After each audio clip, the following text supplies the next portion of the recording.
नमस्कार, स्वागत है आप सभी का फॉर्मूला गुरु में। मैं हूं विपुल सिंह। फॉर्मूला गुरु में हर हफ्ते हम एक नई थीम के साथ आते हैं जिससे आपका पोर्टफोलियो न सिर्फ सुरक्षित रहे बल्कि लगातार बढ़ता रहे। और इसी क्रम में आज हम बात करेंगे कि आखिर म्यूचुअल फंड एसआईपी से निवेशक पैसे क्यों निकाल रहे हैं और दिसंबर महीने में इतने सारे एसआईपी खाते बंद क्यों कर दिए गए। क्या अभी एसआईपी शुरू करने का सही समय है? एक्टिव या पैसिव, किस तरह के म्यूचुअल फंड में अभी करना चाहिए निवेश? ऐसे ही तमाम सवालों के जवाब हम तलाशेंगे आज के शो में। लेकिन सबसे पहले उन बड़े सवालों पर नजर डाल लेते हैं जिन पर आज हम अपने एक्सपर्ट से, आज हम अपने फॉर्मूला गुरु से चर्चा करेंगे।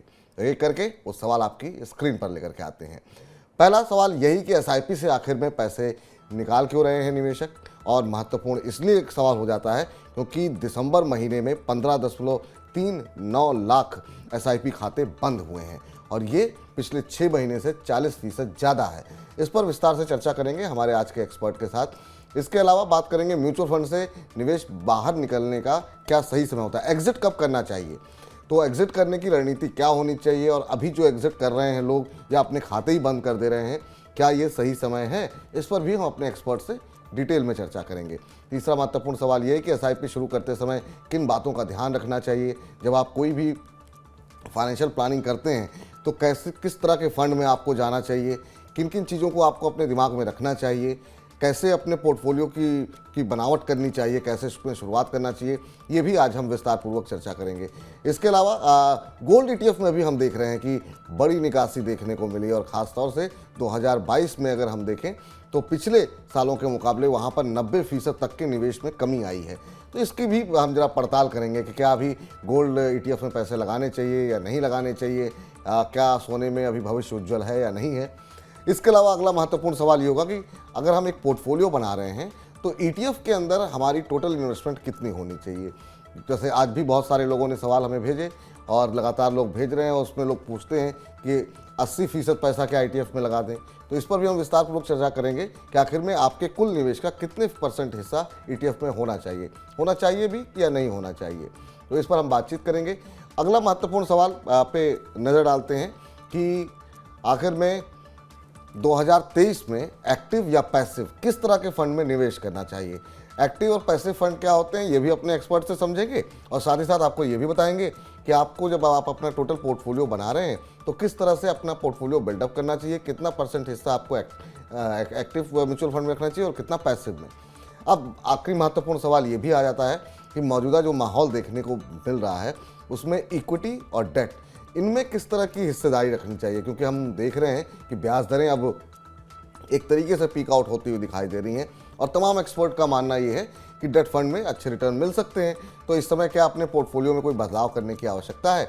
इन तमाम सवालों के जवाब फॉर्मूला गुरु में हम समझेंगे और पूरी म्यूचुअल फंड में लेकर के क्या कुछ उथल पुथल चल रही है इस पर विस्तार से चर्चा करेंगे। चलिए, तो आपको रूबरू कराने का वक्त हो गया है। आज के हमारे फॉर्मूला गुरु, आज के हमारे expert, certified financial planner Shweta Jain ji हमारे साथ आज जुड़ रही हैं। श्वेता जी, बहुत बहुत आभार, अभिनंदन आपका आज के कार्यक्रम में शामिल होने के लिए।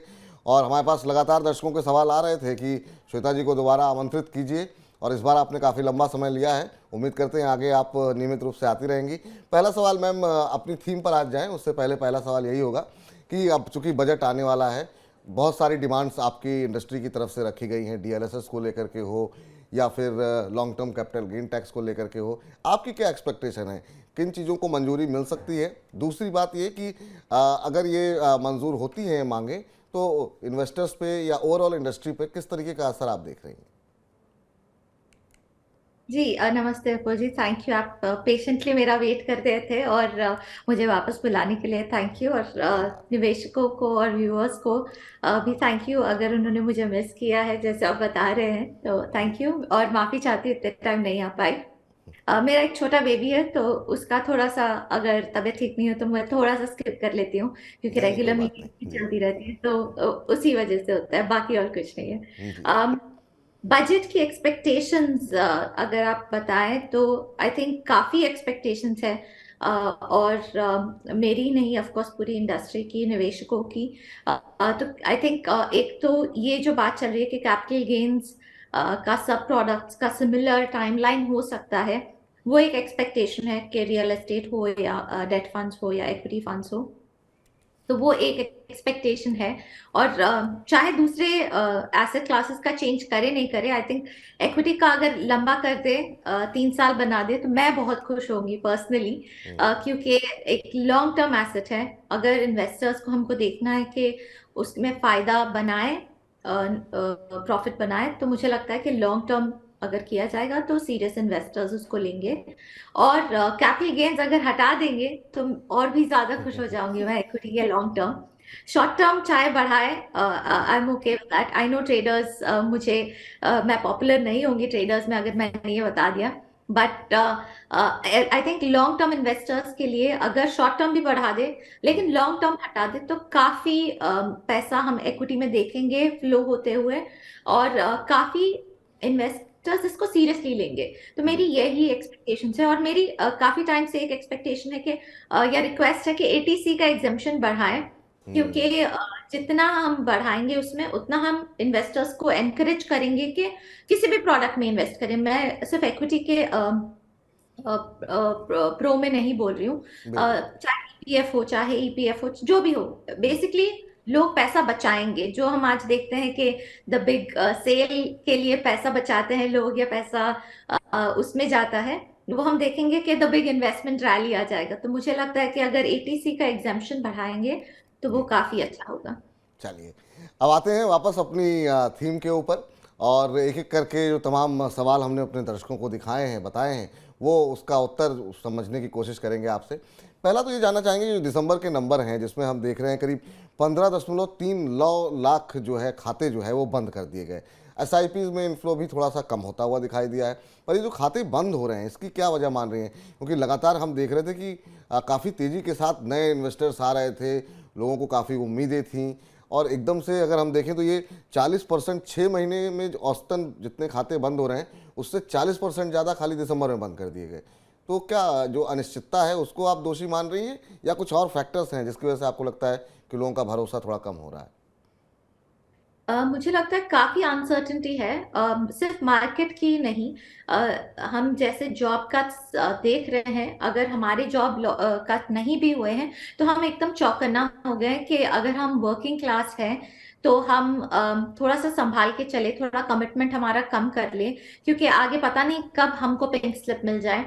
तो आई थिंक ये अनसर्टेनिटी जो जॉब मार्केट्स में हम देख रहे हैं, स्पेशली एमएनसीज में, स्टार्टअप्स में भी देख रहे हैं हम, तो वो एक काफी चिंताजनक मुझे लग रहा है सिनारियो बन रहा है।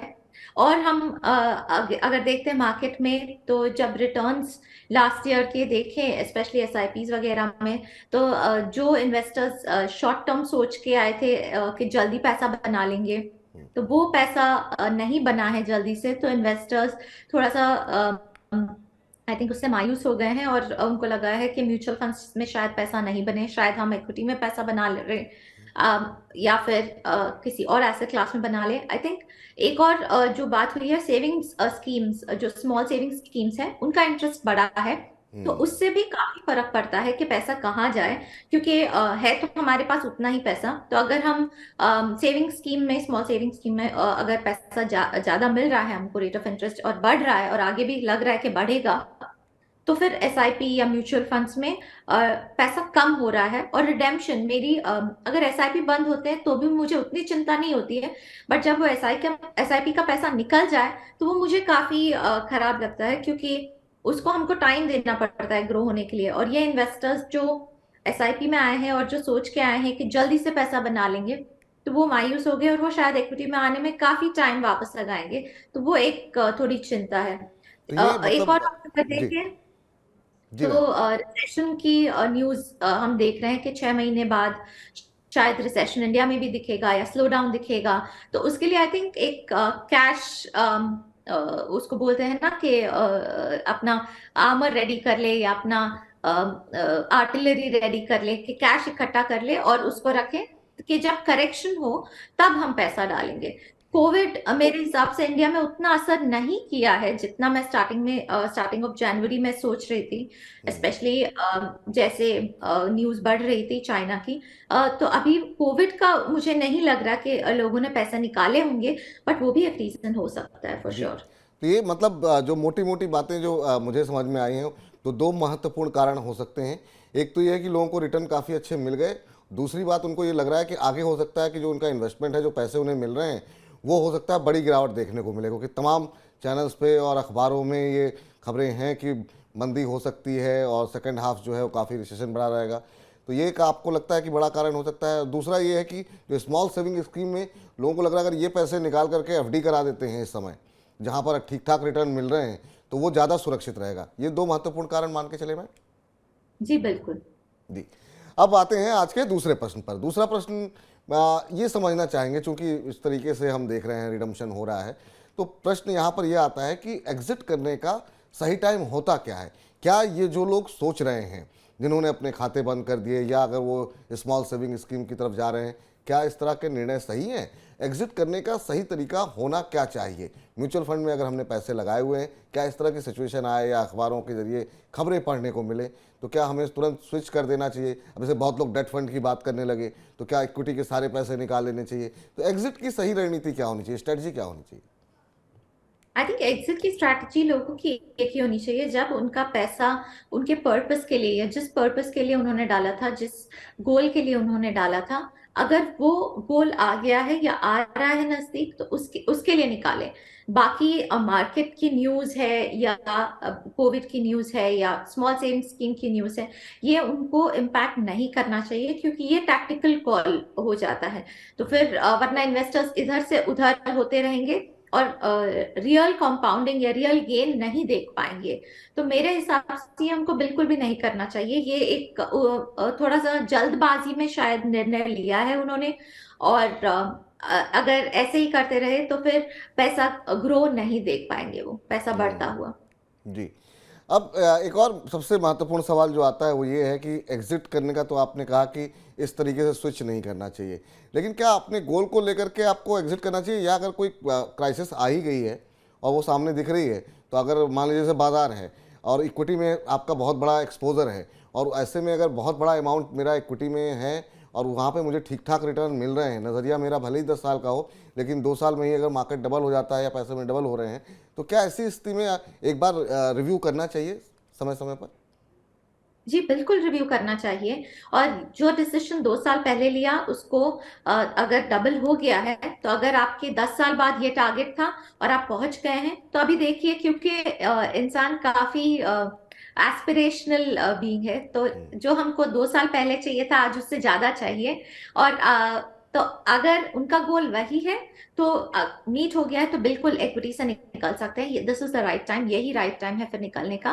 बट रिव्यू बिल्कुल करें। चाहे अगर पैसा जो इन्वेस्ट किया था वो आधा हो जाए या डबल हो जाए, जो भी हुआ है उसके हिसाब से आगे की रणनीति चलाए। क्या हुआ है उसको भूल जाए, आगे कहाँ जाना है उसको देखें। तो समय समय पर अपने पोर्टफोलियो की समीक्षा करते रहें, समय काल परिस्थितियां बदलती रहती हैं, उस आधार पर अपने लक्ष्य निर्धारित करते हुए, रिव्यू करते हुए अपने फाइनेंशियल प्लानर के साथ आप डिस्कशन करते रहिए।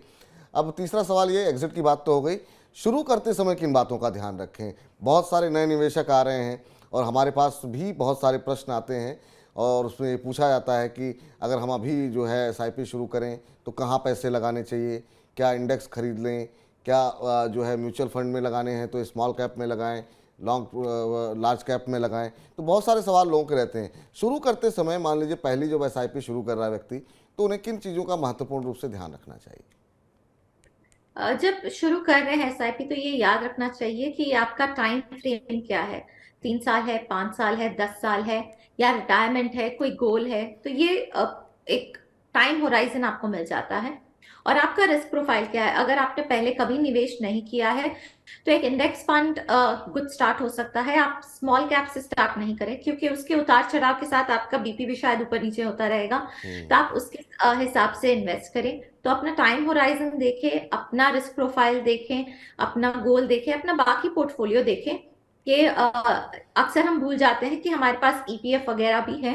तो पूरे उसमें पोर्टफोलियो में ध्यान रख के देखिए कि कितना आपका इक्विटी में एक्सपोजर है, वो देख के फिर निवेश करें। और अपना कैश फ्लो देखिए, मंथली कैश फ्लो, कि अगर आपके पास मंथली सेविंग 50,000 है, तो आप 60,000 कमिट मत कर लीजिए पहले ही।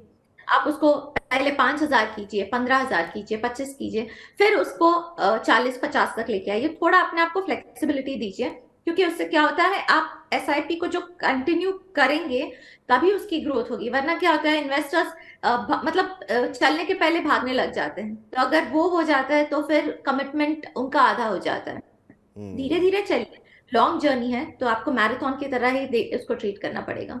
तो थोड़ा थोड़ा करके निवेश करते रहिए, अपने लक्ष्य निर्धारित कीजिए। 3 साल 5 साल क्या नज़रिया है, किस लक्ष्य के साथ आप बढ़ रहे हैं आगे, वो उसके साथ अपने फाइनेंशियल प्लानर के साथ डिस्कशन करके निवेश करना चाहिए। एक सवाल बड़ा आता है मैम कि अच्छा, अगर हमको लगाना हो तो शुरुआत किससे करें, तो ये बहुत सारे सवाल आते रहते हैं। तो अगर जो पहली एसआईपी कर रहा है, लक्ष्य निर्धारित कर लिया, चलिए 5 साल का नज़रिया है, तो भी उसके मन में तो ये आशंका तो रहती है कि पहला निवेश जो है वो कहाँ करें। तो उसको चुनने के लिए क्या कोई प्रोसेस है, कोई फॉर्मूला है जो आप लोग डिस्कस करते हो अपने तमाम जो आप लोगों के क्लाइंट्स रहते हैं या जिन लोगों को आप सलाह देते हैं? अक्सर हम लोगों को कहते हैं कि आप ईएलएसएस से स्टार्ट कीजिए, क्योंकि एक तो टैक्स सेविंग हो जाती है, एक 3 साल का लॉक इन रहता है। तो बिल्कुल। मुझे अच्छा लगता है जब इन्वेस्टर्स ईएलएसएस में कमिट कर लेते हैं, क्योंकि एक वो क्लियर है क्या कि मतलब उनका पर्पस है। वरना जैसे अगर स्मॉल कैप में स्टार्ट करें तो उसके उतार चढ़ाव के साथ वो थोड़ा सा मतलब हिचकिचा जाते हैं या बोलते हैं this is not for me, मैं निकल जाता हूँ। काफी या तो लॉस हो गया है या जल्दी से गेन हो गया है, तो वो तो और भी ज्यादा प्रॉब्लम हो जाता है कि अच्छा मैंने पैसे बना लिए, अब मैं निकल रहा हूँ। तो I think ELSS is a good start. Index funds are a good start क्योंकि लो कॉस्ट होता है। तो काफी इन्वेस्टर्स ये सोचते हैं कि म्यूचुअल फंड्स कॉस्टली है, तो index funds are a good start. Easy है, कॉस्ट इफेक्टिव है, और इजीली ट्रैक कर सकते हैं, ह्यूमन इंटरफेरेंस नहीं है उतना। तो फिर मतलब ये एक बहुत ही सिंपल प्रोडक्ट हो जाता है। I think for the simplicity जी। इन्वेस्टर्स इसको चूज कर सकते हैं। चलिए, ईटीएफ पर हमने और सवाल आपके लिए रखे हुए हैं, तो ईटीएफ पर आगे आते हैं। और अगला सवाल ईटीएफ को लेकर के ही है, और ख़ास तौर से गोल्ड ईटीएफ को लेकर के। गोल्ड ईटीएफ में इस बार बड़ा सरप्राइज देखने को मिला, और 2022 में हमने देखा कि जो निवेश आता है ईटीएफ के अंदर, वो 90% घट करके 459 करोड़ रुपए रहा। जबकि 2022 की बात करें, अगर हम 2021 की बात करें, तो 4814 करोड़ रुपए का निवेश आया था गोल्ड ईटीएफ में। 2020 में 6657 करोड़ का निवेश आया था, और इस बार सिर्फ 459 करोड़ रुपए। तो 90% का इन्वेस्टमेंट घटना, इसकी बड़ी वजह क्या मानती हैं? क्या इक्विटी में लोगों को ज़्यादा भरोसा बढ़ गया था? जिस तरीके से बाजार में काफ़ी अच्छे रिटर्न देख रहे थे, 2022 के अंदर नए हाइज भी बनते हुए दिखाई दिए, का तमाम वॉल्टिलिटी के बावजूद बहुत सारे सेक्टर शेयर ऐसे रहे जिन्होंने अच्छे रिटर्न दिए। आप बड़ी वजह क्या मानती? आई थिंक आपने बिल्कुल सही कहा। यही वजह है कि इक्विटी ने सारा पैसा एक्चुअली खींच लिया अपनी तरफ, लोगों को मोहित किया कि मतलब एक ही वन साइड रैली हो सकता है और खाली ऊपर ही जाता है पैसा। तो आई थिंक उसी की वजह से गोल्ड में पैसा नहीं आया है। बीच में जो पैसा, आई थिंक मैं उसको एक एबरेशन मानती हूँ, क्योंकि इतना पैसा गोल्ड ईटीएफ में मेरे हिसाब से नहीं जाना चाहिए थे। ये 2020 की जो अनसर्टेनिटी हमने देखा था और गोल्ड के जो प्राइसेस बढ़ गए थे उसके हिसाब से, और जो गोल्ड ने काफी अच्छा रिटर्न दिया था, उसकी वजह से एक साल में हमको बहुत ज्यादा पैसा देखने को मिला कि गोल्ड ईटीएफ्स में आया। बट इक्विटी ने लोग इन्वेस्टर्स को लुभा लिया, और वो पैसा सारा मेरे हिसाब से इक्विटी में ही गया है। अभी क्या अभी के लिहाज से आपको क्या लग रहा है? अनसर्टेनिटी दिखाई दे रही है, अनिश्चितता दिखाई दे रही है। सोने को लेकर के किस तरीके का आउटलुक आप देख रही हैं?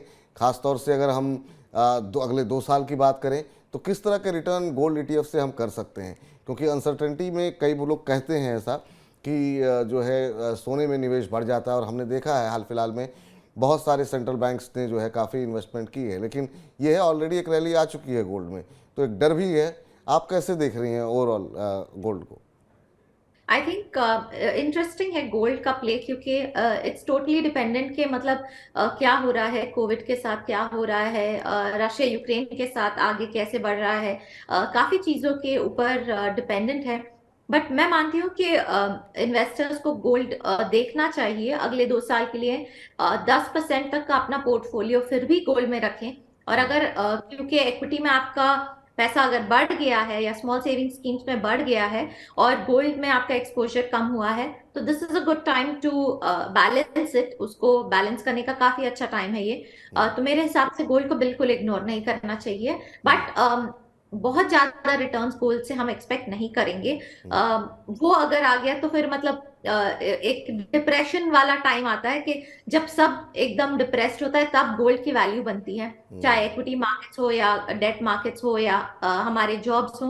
तो मैं भी नहीं चाहूंगी कि गोल्ड काफी अच्छा करे, क्योंकि उसका मतलब है कि बाकी चीजें अच्छा नहीं कर रही हैं। बट एक डिसेंट एक्सपोजर गोल्ड में होना काफी जरूरी है। जी। वैसे एवरेज के जो लोग पैसे लगाते हैं गोल्ड में, खासतौर से इन्वेस्टमेंट के लिहाज से, एक तो लोग लगाते बहुत कम है, लेकिन फिर भी अब लोगों की जागरूकता बढ़ रही है, ईटीएफ के जरिए निवेश काफ़ी आता हुआ दिखाई दे रहा है। तो एक क्या एक्सपेक्टेशन हमारी औसतन क्या रखनी चाहिए हमें? 7%, 8%, 9%? आप ऑन एन एवरेज किस तरह के रिटर्न की एक्सपेक्टेशन रखती हैं गोल्ड को लेकर के? मैं इन्फ्लेशन प्लस 1% मानती हूँ गोल्ड का return expectation. I think that's a good expectation to have. जी। अब अगला महत्वपूर्ण सवाल हम चाहेंगे कि स्क्रीन पर लेकर के आया जाए, और यहाँ पर आपसे ये समझना चाहेंगे कि अगर गोल्ड ईटीएफ में निवेश करना हो तो फिर कितनी हिस्सेदारी ईटीएफ, मतलब खाली गोल्ड नहीं, ओवरऑल ईटीएफ में कितनी हिस्सेदारी इन्वेस्टमेंट की होनी चाहिए?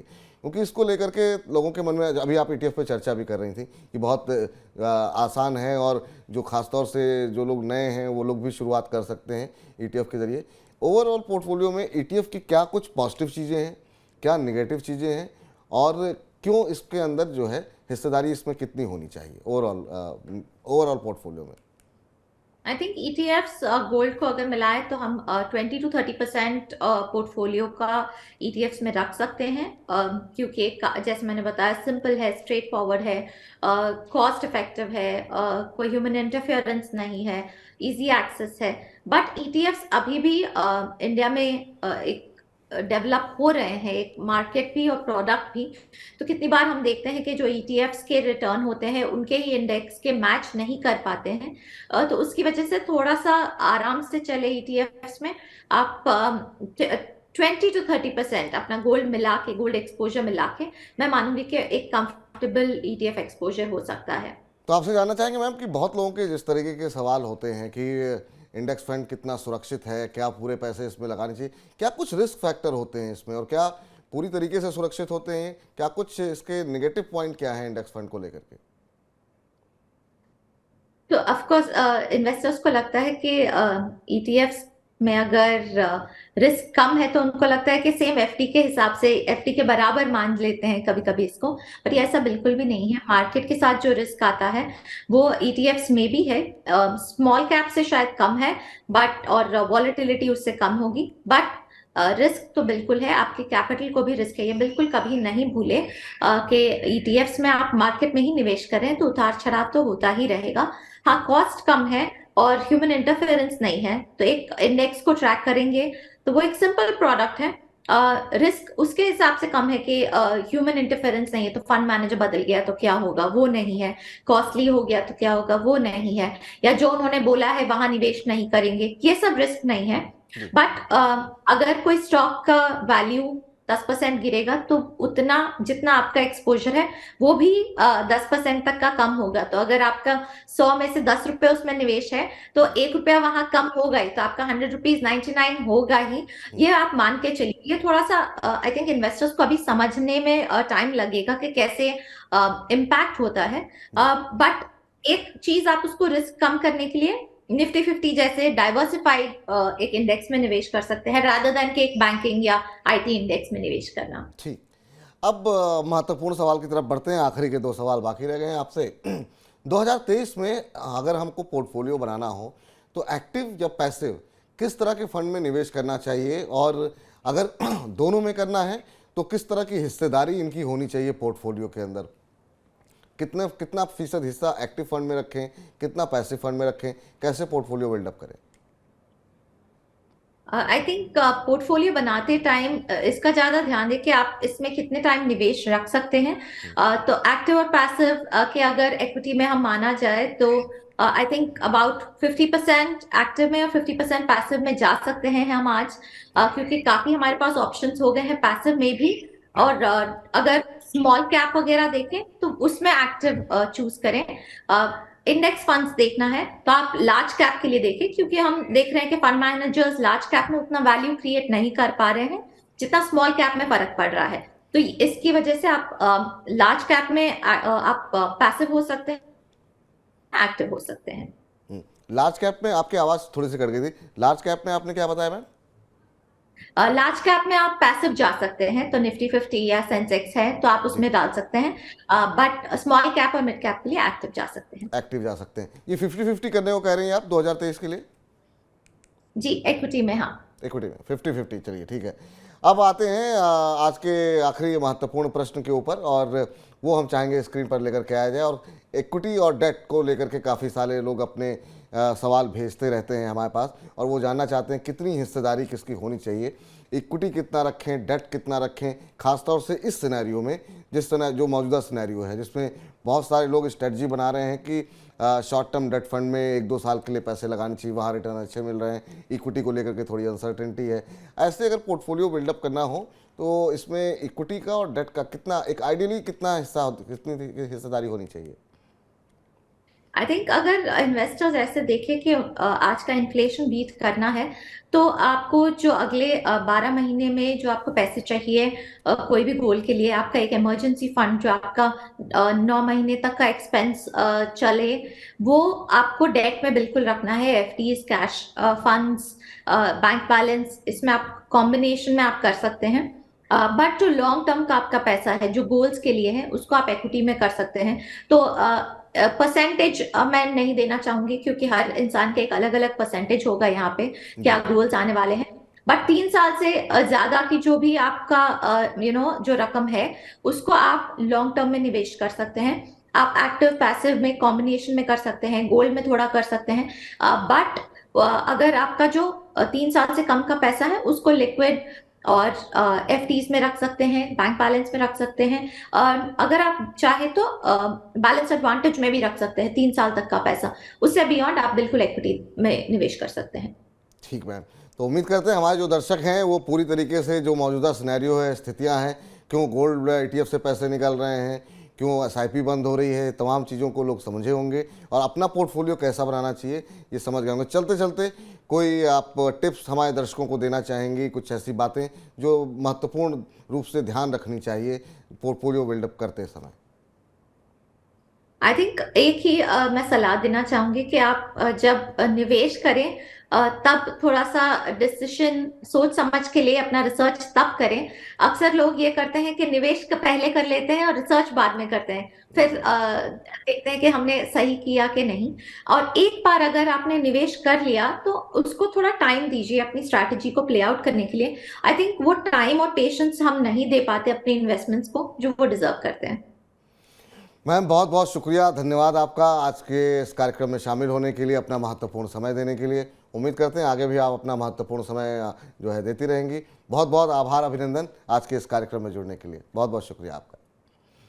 Thank you so much. तो फिलहाल फॉर्मूला गुरु को यहीं पर समेटते हैं, और आपको बता दें कि म्यूचुअल फंड को लेकर के और भी कोई आशंका, कोई दुविधा आपके मन में हो तो फिर आप हर बुधवार को दोपहर 2 बजे लाइव जुड़ जाइए हमारे साथ, और उसमें आपका पोर्टफोलियो भी बिल्डअप हो जाएगा। अपने पोर्टफोलियो को लेकर के कोई आशंका है कि मेरा पोर्टफोलियो सही है, नहीं सही है, इसमें कुछ बदलाव करने चाहिए, तो 931118 ये हमारा टेलीफोन नंबर है। हर बुधवार को दोपहर 2 बजे सिर्फ म्यूचुअल फंड से जुड़ी बातचीत होगी। 2 से 3 तक आप और हम सीधे बातचीत करेंगे, और श्वेता जैन जैसी एक जो है बेहतर एक्सपर्ट हमारे साथ कोई ना कोई रहेगा जो सिर्फ म्यूचुअल फंड पे आपकी जो भी समस्याएं हैं उसका समाधान करेगा।